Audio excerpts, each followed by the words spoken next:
నమస్కారం, eagle I ఛానల్కి స్వాగతం. కేంద్ర ప్రభుత్వం ప్రకటించింది, కానీ విశాఖ రైల్వే జోన్ పనులు ఎందుకు ప్రారంభించలేదని అడుగుతున్నాం. పనులు చేయించాల్సినటువంటి జనరల్ మేనేజర్ని కనీసం నియామకం జరగలేదు.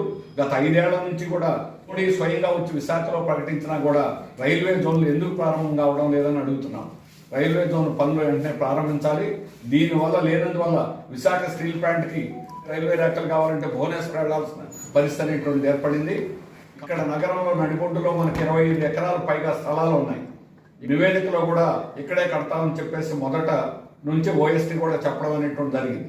కానీ ఇప్పుడు ఈ స్థలాలు అమ్మేసుకొని ఆదిలాబాద్ ప్రాంతానికి షిఫ్ట్ చేయాలనేటువంటి దురుద్దేశంతో బీజేపీ నాయకులు రైల్వే శాఖ మీద ఒత్తిడి తీసుకొచ్చి ఆ విధంగా ఆలస్యం చేస్తున్నారని తెలిసింది. ఇది సరైనది కాదు.